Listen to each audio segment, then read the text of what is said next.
O texto é o que eu li durante a dedicação de dízimos e ofertas. Nós vamos estar meditando nesse texto. Nós temos aqui 5 princípios para você ser bem sucedido. Essa mensagem eu queria ter trazido ela no primeiro domingo, inclusive pela manhã, mas não foi possível. Nós estamos trazendo hoje. Eu tive uma dúvida muito grande se trazer ela pela manhã ou à noite, mas acabamos resolvendo trazê-la como estamos fazendo agora. Mas então são 5 princípios nesse único verso, sobre 5 princípios para você ser bem sucedido. Primeiro princípio: seja forte e muito corajoso. Somente seja forte e muito corajoso. Essa palavra foi dita a Josué quando Moisés morreu e ele recebeu a responsabilidade e a incumbência de liderar um povo muito numeroso e de continuar a obra que Moisés havia começado. Então, ele era jovem, muito novo, e ele precisava de coragem. E o Senhor disse: somente seja forte e muito corajoso. Eu fico imaginando, eu não sei se você já ouviu alguém dizer algo semelhante para você: ser forte, e você não está se sentindo nada forte. Ser forte e você está se sentindo tão desanimado. Ser forte e você não está,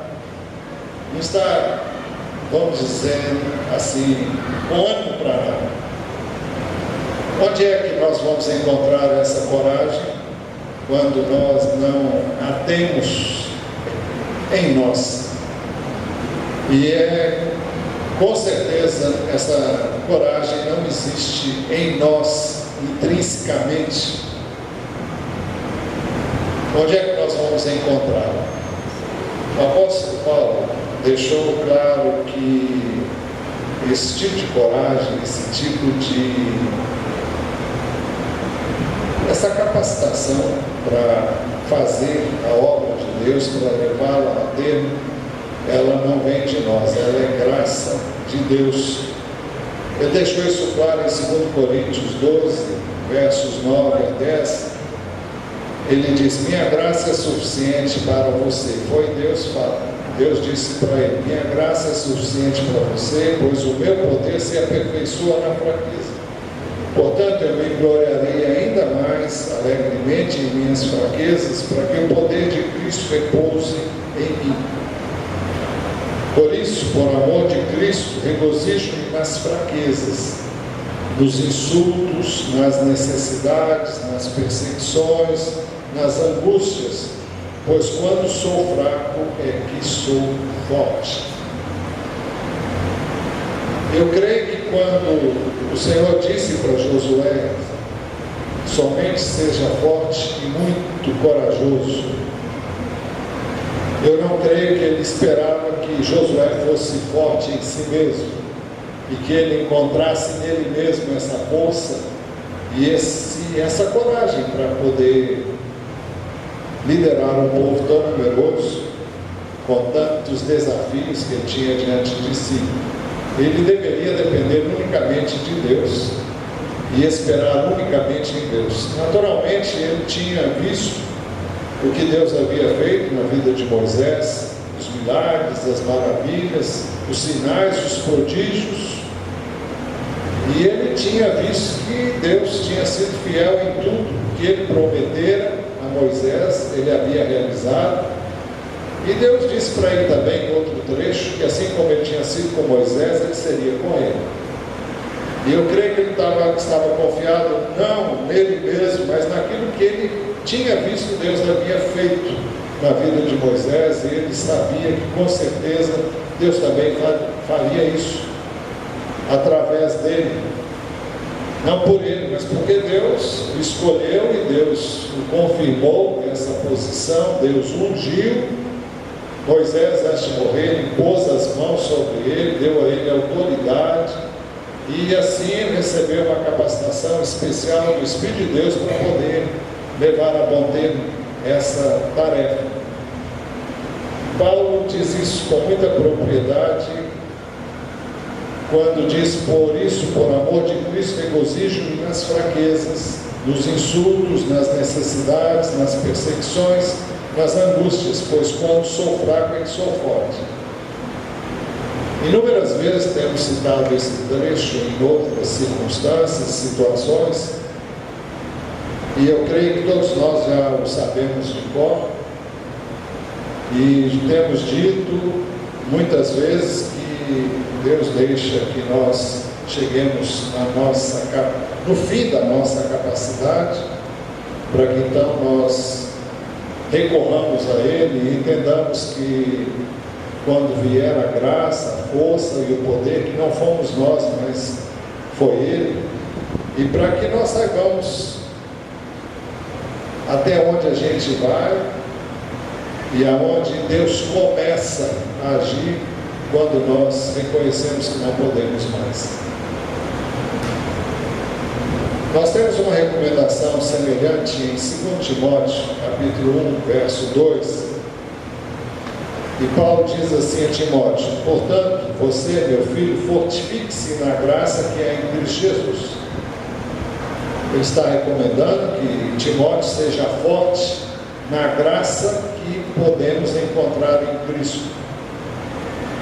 Seria o caso de perguntar: que graça é essa? Essa graça já existe, esse favor já existe, e quando nós cremos em Cristo, e eu creio que ele está se referindo aqui especificamente à graça que Deus concedeu a Timóteo para poder fazer aquilo que Deus o chamou a fazer.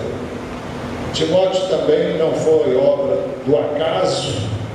Timóteo foi escolhido, foi chamado por Deus, e Paulo deixa claro que ele foi objeto de profecias a respeito dele, e que as pessoas impuseram as mãos sobre ele, reconhecendo o ministério dele e o chamado que Deus tinha para ele, e ele foi assim revestido e capacitado pelo Espírito de Deus, mediante a graça que há em Cristo Jesus. Então, Paulo está dizendo: olha, ser forte com base nessa graça, não no que você sente, não no que você está experimentando, porque se fosse depender disso, eu creio que muitos de nós não chegaríamos a lugar nenhum na realização da obra de Deus. As dificuldades se levantam, e não só na realização da obra de Deus, mas tudo que eu e você quisermos fazer nesse mundo, nós vamos enfrentar oposição, sobretudo porque nós somos do Senhor, e o inimigo vai tentar minar o nosso ânimo, as nossas forças, as nossas energias e todo o gás que precisamos para podermos levar a bom termo aquilo que intentamos fazer. Em Atos capítulo 4, verso 33, nós temos o seguinte registro: com grande poder os apóstolos continuavam a testemunhar da ressurreição do Senhor Jesus, e grandiosa graça estava sobre todos eles. O texto é claro em dizer que os apóstolos continuavam a testemunhar da ressurreição do Senhor Jesus, e que havia uma grandiosa graça sobre todos eles. Então, reconhecidamente, eles tinham algo que não era deles mesmos, era algo que estava sobre eles, que Deus havia concedido a eles, e todos reconheciam isso.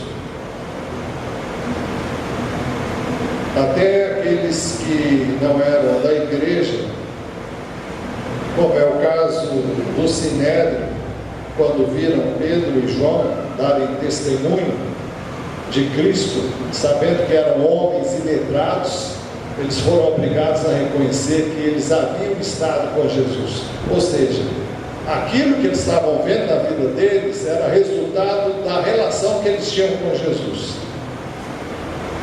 Em Atos 6, versículo 8, fala de Estevão, e diz assim: Estevão, homem cheio de graça e do poder de Deus, realizava grandes maravilhas e sinais entre o povo.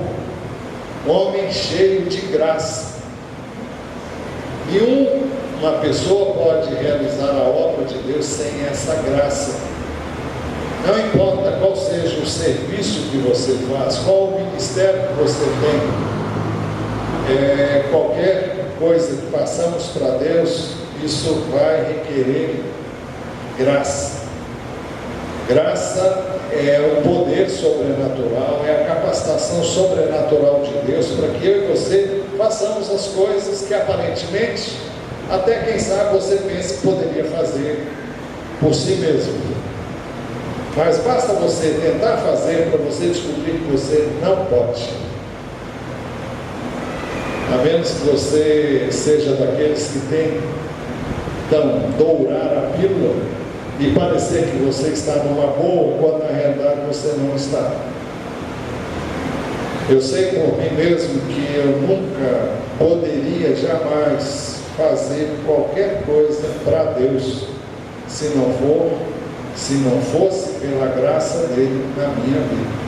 E quando eu falo qualquer coisa, eu estou falando de coisas pequenas, insignificantes. Eu estou falando até de uma oração, estou falando até de um aviso que é dado nesse culto aqui.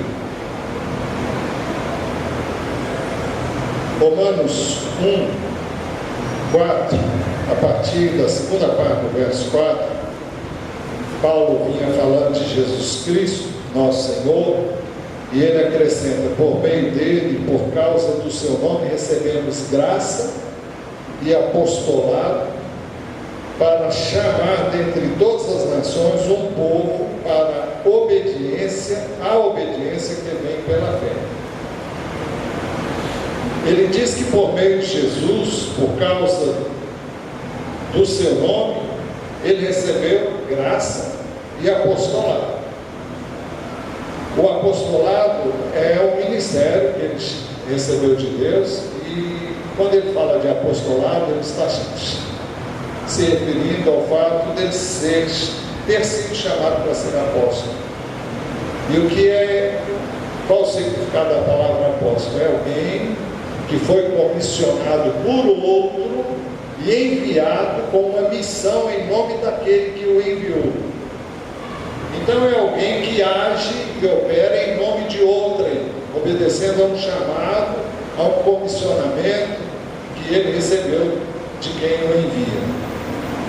Agora, ele diz que do Senhor Jesus ele recebeu graça e apostolado, recebeu o chamado para ser apóstolo e recebeu a graça para ser apóstolo. A graça é a capacitação, é o poder, é a unção, é a sabedoria, é o discernimento, são os dons do Espírito, tudo aquilo que caracteriza o ministério que alguém tenha recebido do Senhor. E ele diz qual é o propósito do seu chamado: para chamar dentre todas as nações um povo para a obediência que vem pela fé. Não é obediência por imposição da lei, mas a obediência pela fé. Nós somos chamados a obedecer ao Senhor não por força da lei, mas pela fé em Jesus, porque é pela fé que nós podemos obedecer. E um dos textos mais extraordinários sobre a graça de Deus é 1 Coríntios 15, 9 e 10.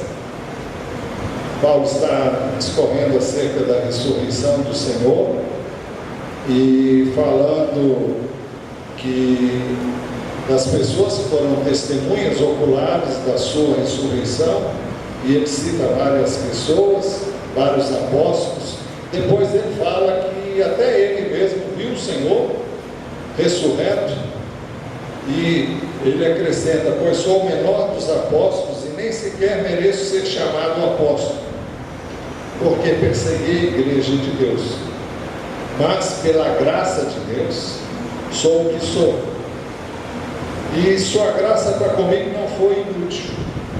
Antes trabalhei mais do que todos eles, contudo não eu, mas a graça de Deus comigo.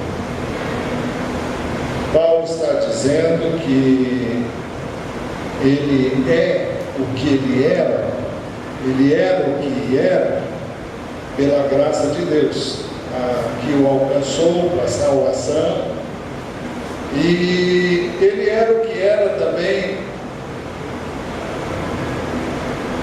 pela graça, mas ele diz que a sua graça para com ele não foi inútil. A graça de Deus não alcançou somente para a salvação, mas também para capacitá-lo para o exercício do ministério. Por isso que ele diz: antes trabalhei mais do que todos eles. Ele está se referindo aos outros apóstolos. É uma coisa significativa o fato de que Paulo diz isso acerca de si mesmo. Alguém para dizer isso e causar efeito e eco, e para alcançar as nossas vidas como tem alcançado, é preciso que seja dito no Espírito. Primeiro ele diz que é o menor de todos os apóstolos, diz que porque ele foi perseguidor da igreja, mas que pela graça de Deus ele foi alcançado, e que é por essa graça dele com ele que ele também trabalhou mais que todos os que ele citou anteriormente. E ele cita os 12 apóstolos antes. Todos eles trabalharam, todos eles se empenharam em divulgar o Evangelho, mas ninguém trabalhou como Paulo. E as Escrituras registram o tamanho, a extensão e a grandeza da obra que Deus o chamou a realizar. Agora ele reconhece que não eu, ele diz, não eu, mas a graça de Deus comigo. Em outras palavras, eu jamais poderia fazer o que eu fiz por mim mesmo. Esse texto deixa muito claro que não sou eu, não é você, não somos nós, nenhum de nós pode fazer qualquer coisa senão pela graça de Deus. Então, o primeiro princípio, ser forte e muito corajoso, mas essa força e essa coragem está na graça que Deus nos dá. Não devemos confiar em nós, mas naquilo que Deus nos dá para fazer a sua obra. Segundo princípio, obedeça a toda a palavra de Deus. Tenha cuidado de obedecer a toda a lei que o meu servo Moisés lhe ordenou. Eu não sei se você sabe, mas a lei, toda ela compreende mais de 600 mandamentos específicos. E alguém pode perguntar: como é que a gente vai obedecer a lei dessa maneira? Como é que nós vamos cumprir todas estas exigências, se assim podemos falar? E Jesus deixou bem claro que a lei normatizou N situações e circunstâncias, mas Jesus simplificou tudo, dizendo que se eu amar a Deus com todo o meu coração, com toda a minha alma, com toda a minha força e com todo o meu entendimento, e se eu amar o meu próximo como a mim mesmo, então eu terei cumprido a lei. Ele diz que não tem mandamento maior do que estes dois mandamentos. E está registrado em Marcos 12, 28 a 31. Um dos mestres da lei aproximou-se e os ouviu discutindo. Notando que Jesus lhes dera uma boa resposta, perguntou: de todos os mandamentos, qual é o mais importante? Respondeu Jesus: o mais importante é este: ouve, ó Israel, o Senhor nosso Deus é o único Senhor. Ame o Senhor, o seu Deus, de todo o seu coração, de toda a sua alma, de todo o seu entendimento e de todas as suas forças. O segundo é este: ame o seu próximo como a si mesmo. Não existe mandamento maior do que estes. E Jesus estava dizendo que se você obedecer os 2 mandamentos, você não precisa obedecer os demais, porque todos os demais estão embutidos nesses 2 mandamentos. E para que isso ficasse bem claro ainda, o apóstolo Paulo disse, está registrado em Romanos 13, versos 8 a 10, ele diz assim: não devam nada a ninguém, a não ser o amor de uns pelos outros, pois aquele que ama seu próximo tem cumprido a lei. Pois estes mandamentos: não adulterarás, não matarás, não furtarás, não cobiçarás, e qualquer outro mandamento, todos se resumem neste preceito: ame o seu próximo como a si mesmo. O amor não pratica o mal contra o próximo. Portanto, o amor é o cumprimento da lei. Poderíamos dizer que o cumprimento da lei é o amor ao próximo como a nós mesmos.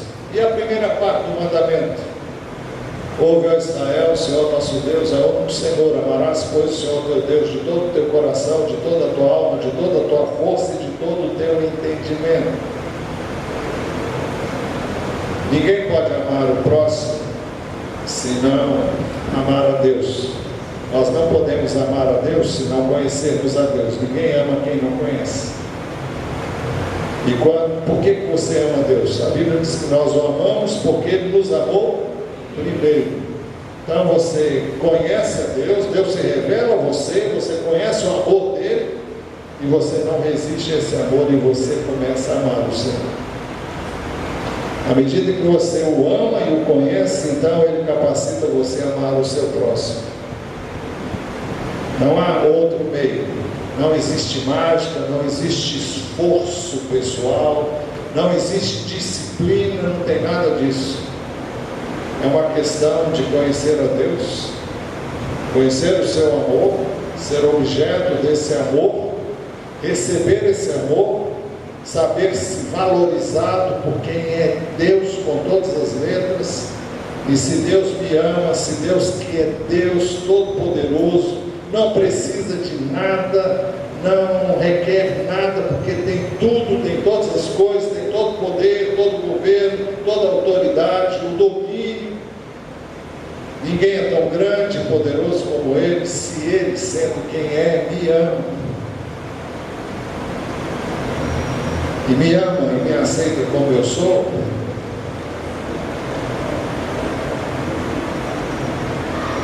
Não tem como não amar esse Deus. Não tem como deixar de me dedicar a Ele. Não tem como deixar de viver para Ele.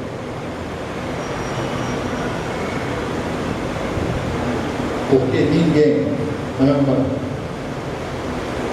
como Deus nos ama.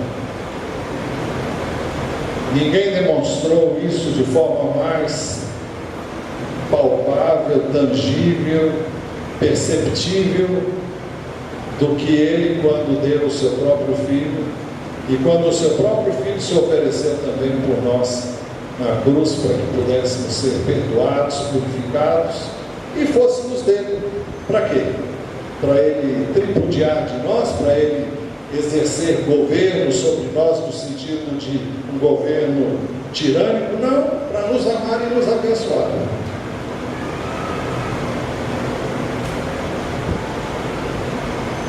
Por isso que o segundo princípio é: tenha cuidado de obedecer a toda a lei que o meu servo Moisés me ordenou.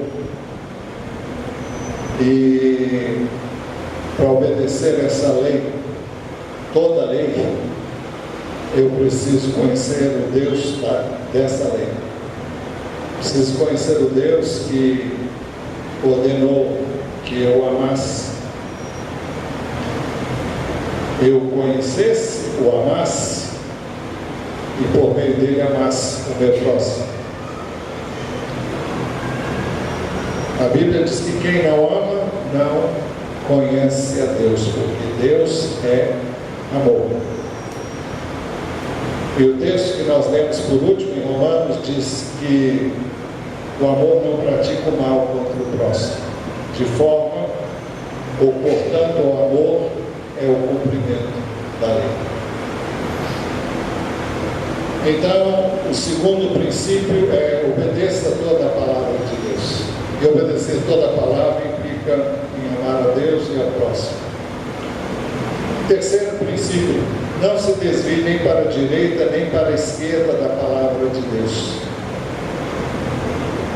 Não se desvie dela, nem para a direita nem para a esquerda. O que significa isso? O caminho de Deus é um caminho reto. Obedecer a Deus é andar por uma estrada retilínea, por uma estrada reta, plana.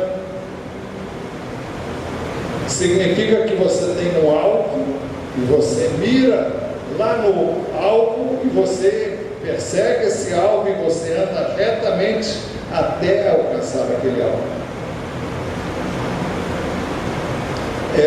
Provérbios capítulo 4, versos 20 a 22, depois 24 a 27, trazem luz sobre isso. Então aqui nós temos a recomendação do Senhor nos seguintes termos: meu filho, escute o que lhe digo, preste atenção às minhas palavras, nunca as perca de vista, não permita que nada desvie você de estar olhando para aquilo que Deus estabeleceu para você. Guarde-as no fundo do coração. A palavra de Deus diz: escondi a tua palavra, escondi a tua palavra no meu coração, para não pecar. É isso mesmo? Para não pecar contra ti. Se não me engano é Salmo 119, verso 11. Pois bem, nunca as perca de vista, guarde-as no fundo do coração, pois são vida para quem as encontra e saúde para todo o seu ser. Afasta da sua boca as palavras perversas ao desvio. Então nós não devemos permitir que haja nenhum desvio. Nós não devemos ter em nossos lábios palavras perversas. Que isso fique longe dos seus lábios a maldade. Isso não condiz com o caminho que Deus traçou para mim e para você. Olhe sempre para frente. Mantenha o olhar fixo no que está diante de você. Você tem que se mirar em Jesus, mirar naquilo que Ele é, naquilo que Ele fez, naquilo que Ele ensinou. Não desvie o seu olhar para nenhuma outra pessoa. Há uma tendência muito grande em nós de ficarmos olhando para o que as pessoas fazem e, sobretudo, os erros das pessoas. Fulano, olha o que ele está fazendo. Então, se ele faz, eu não preciso também fazer. Se ele age assim, então o que eu estou fazendo não é tão grave assim. Não é isso. Nosso alvo não são as pessoas.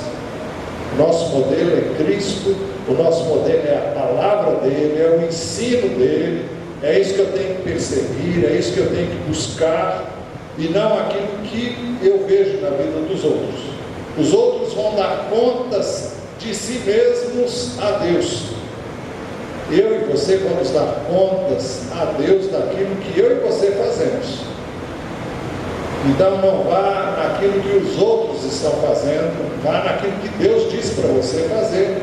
E o que Ele quer que eu e você façamos está nesse livro.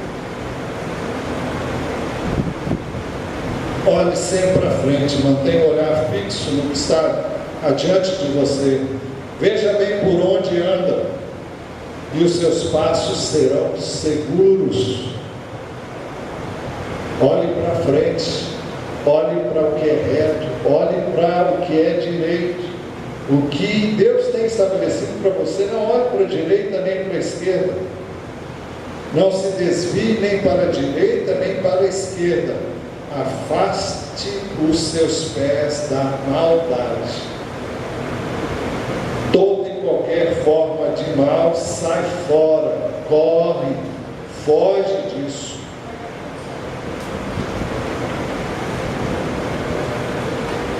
Esse é o terceiro princípio para você ser bem sucedido. Não se desvie nem para a direita, nem para a esquerda da palavra de Deus. Agora podemos fazer uma pergunta: por que você não deve desviar-se nem para a direita, nem para a esquerda? A resposta está no texto: para que você seja bem sucedido. Veja o que diz o texto: para que você seja bem sucedido por onde quer que andar. Quantos estão lendo a Bíblia, seguindo aquele roteiro para ler a Bíblia em um ano aqui? Quantos são? Tá. Então vocês estão lembrados que nós estamos lendo sobre a história de José. E vocês estão lembrados de que José prosperou onde quer que ele foi. Ele prosperou na casa de seu pai, foi motivo de inveja dos seus irmãos, ele foi apanhado no laço, foi vendido para uma caravana de midianitas, foi levado para a casa de Potifar. Potifar viu que Deus estava abençoando muito a vida dele, entregou tudo ao controle de José, e ele tinha tudo sob o controle dele. O seu patrão não tinha conhecimento de nada, porque ele deixou tudo por conta dele, até que a mulher de Potifar se engraçou para o lado de José. A José não se engraçou para ela, e ela aprontou para ele, e ele acabou na prisão como culpado de uma coisa que ele não fez. E ele foi para a prisão, e ali na prisão ele veio a se tornar uma pessoa de confiança, e veio a se tornar um homem que tinha o controle da prisão. Alguém pode dizer: mas que vantagem tem isso? Tem. Ele era alguém de confiança do carcereiro, e ele tinha livre trânsito, tinha toda a liberdade que alguém pode ter numa prisão, e gozava da confiança daqueles que tinham a liderança e o governo daquele cárcere. E ele continuou prosperando ali. O tempo se passou até que ele então veio a interpretar o sonho de um copeiro e de um... Qual foi o outro? Padeiro. Padeiro, coitado, morreu. Mas o copeiro sobreviveu, e José pôde dizer o que ia acontecer com eles através do sonho que eles mesmos tinham tido. E mais tarde, o copeiro, muito mais tarde, veio a se lembrar de José. Alguém pode pensar: mas ele não se lembrou logo. Foi bom que não se lembrou logo, porque se lembrou no momento oportuno, no momento que surgiu a oportunidade adequada, e José foi pinçado lá da prisão e colocado como o segundo homem do Egito. E o Egito naquela época era uma potência. Não é hoje uma potência, mas naquela época era uma potência.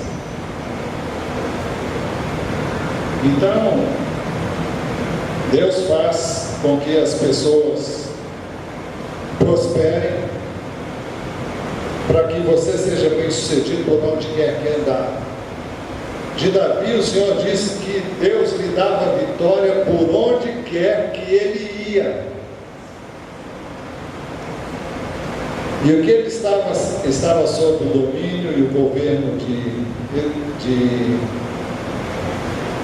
como é que é o rei? Saul. E Saul, depois de um determinado tempo, começou a perseguir Davi, e não obstante ele continuou tendo vitória sobre vitória, e continuou a ser uma pessoa que continuou tendo respeito do povo, que finalmente o fez rei,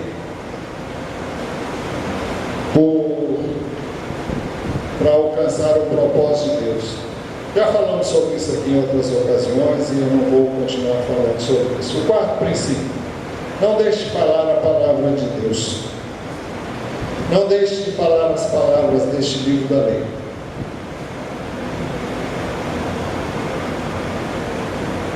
Eu e você devemos estar sempre falando desse livro. Nós falamos desse livro com palavras, falamos desse livro com ações, com atitudes. É possível que você não abra sua boca para dizer uma palavra, mas através de seu modo de viver, de agir e de proceder, Deus está falando através de você. Mas quando surgir a oportunidade, fale. Explique por que você age assim, por que você faz de uma maneira e não de outra. Por que você tem uma vida diferente do que tem outras pessoas. O que leva você a ser quem você é. Mas já falamos muitas vezes, já citamos aqui muitas vezes um trecho de Mateus 12, onde Jesus diz que a boca fala do que o coração está cheio. Então, eu e você vamos falar daquilo que está ocupando a nossa vida. Se eu estou vendo esse livro, e se eu tenho prazer nesse livro, se esse livro enche a minha vida, se esse livro enche o meu coração, se ele traz ao meu coração gozo e alegria, eu vou ter prazer em falar dele, eu vou ter prazer em transmitir aos outros aquilo que eu estou recebendo desse livro. Vocês que estão lendo a Bíblia desde o início do ano, com certeza já foram muito abençoados. Eu fui muito abençoado, tenho sido muito abençoado. Nós lemos, eu e a Ana Beatriz, lemos juntos a Bíblia diariamente. E tem sido uma experiência muito boa. Deus tem enchido o nosso coração de alegria nele, nos seus princípios, na sua maneira de agir e de proceder, na vida de todos aqueles cuja história nós estamos lendo.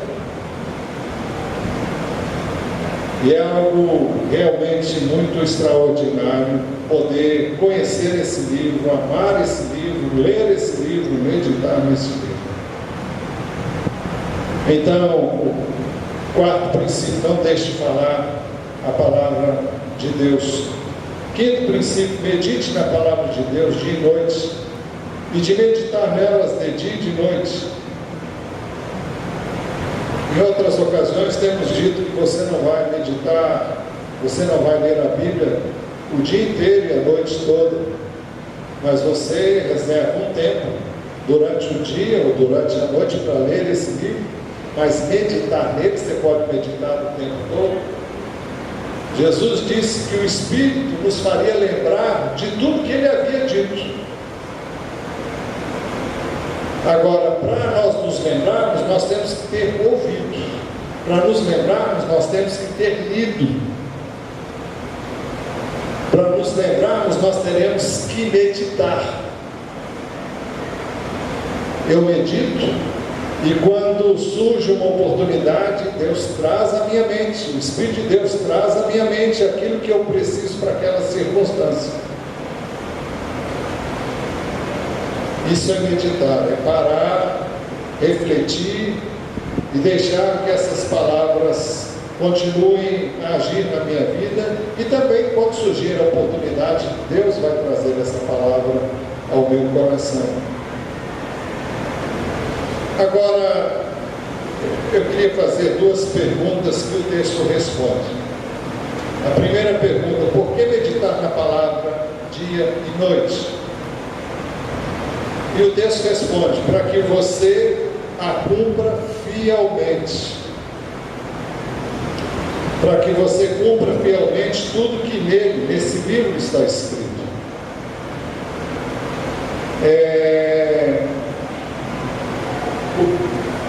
Ler, ouvir, estudar e o meditar tem uma finalidade: levar-me a praticar aquilo que eu ouço, leio, estudo, medito. Não faz sentido eu ler alguma coisa, entra por aqui, sai por aqui. Não, é para praticar. Por isso que a palavra de Deus recomenda que eu esconda essa palavra no meu coração.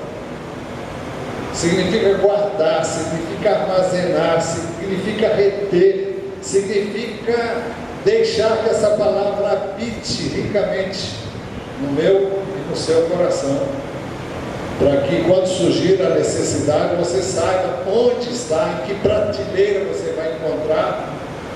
Você vai lá e tira: olha, para essa situação existe uma solução, está aqui. É por isso que 1 e 2 Timóteo, não sei se é 1 e 2, 2,15, diz: procura apresentar-te a Deus aprovado, como obreiro que não tem de que se envergonhar, que maneja bem a palavra da verdade. É isso mesmo, né? 1 ou 2? Depois você vê. Então,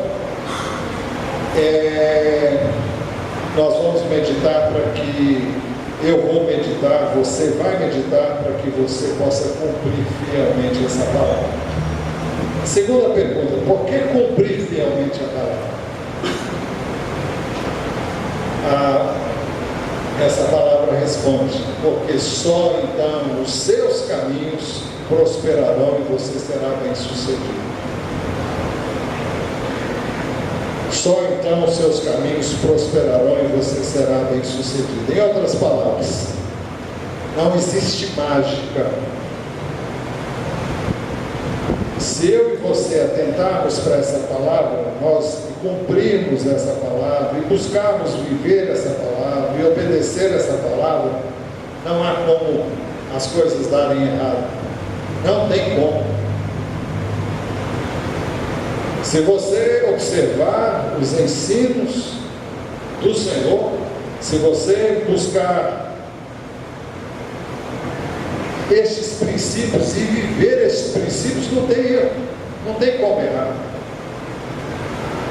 É claro que no meio do caminho você cochila, você se desvia, se dá mal, se arrebenta, se dá muito mal. Aí você reconhece que não devia ter cochilado, que você não devia ter dado mole. Então você volta para o caminho, pede perdão, se arrepende, perde tempo, e aí você volta novamente para o caminho do Senhor e vai. Quando você andar nesse caminho, você vai ter êxito em tudo que você fizer. Perdeu muito tempo com o desvio, já podia estar lá na frente, mas gastou muito tempo no desvio, e para consertar a coisa não é assim, você quebra a cabeça, você se dá mal, você se machuca todo, tem que se recuperar, e você então se levanta, você consegue então voltar para o caminho, e aí começa tudo de novo. Você já podia estar lá na frente e você vai voltar a trilhar esse caminho, mas até pegar o caminho dá um trabalho muito grande. Você já perdeu tempo, já perdeu oportunidades, algumas coisas você já estragou, algumas coisas não tem jeito mais, mas você pode voltar para o caminho e ir no errado aí para frente. E se você trilhar esse caminho e continuar vivendo ele, você vai ser bem sucedido em tudo que você fizer. Mas se você se desviar dele, você vai se dar mal outra vez, vai se arrepender, vai chorar o leite derramado e não vai adiantar nada, porque o leite já foi derramado mesmo. E a volta é sempre penosa e é sempre triste você reconhecer que podia estar em outra situação. Mas é assim que Deus nos ensina, é assim que nós aprendemos. Se o homem fosse perfeito, não haveria necessidade de perdão, de confissão, de retorno à sensatez, de arrependimento, de retorno à sensatez. Existe a solução, sempre há solução para quem erra, para quem falha, para quem não anda nos caminhos do Senhor. Vai doer? Vai custar caro? Vai. Se você tivesse permanecido no caminho do Senhor, você não teria nenhum desses problemas que você já teve. E muitos que você tem hoje é resultado do erro lá do passado. Mas as coisas não vão dar errado se você trilhar o caminho do Senhor. Por isso que o texto diz: só então os seus caminhos prosperarão e serás bem-sucedido. Não existe nenhum caminho para o sucesso com Deus, se não andarmos de acordo com o seu livro, a sua palavra, o seu ensino, os seus preceitos. Nunca dá errado, não há erro nesse livro. Jesus diz que tudo pode falhar, menos a sua palavra. E eu desafio qualquer um a me provar que você fez o que aqui mandou e não deu certo. Não existe isso. O que existe é erro meu e seu, nunca de Deus. Deus nunca erra, Deus nunca falha, a sua palavra nunca deixa de ser cumprida. Então, recapitulando, 5 princípios para você ser bem-sucedido. Primeiro princípio: seja forte e muito corajoso. Segundo princípio: obedeça toda a palavra de Deus. Terceiro princípio: não se desvie nem para a direita nem para a esquerda da palavra de Deus. Quarto princípio: não deixe de falar a palavra de Deus. Quinto princípio: medite na palavra de Deus dia e noite. E conclusão: porque eu e você devemos considerar esses princípios? Porque só então os meus, os seus, os nossos caminhos prosperarão e seremos bem-sucedidos. Amém? Amém.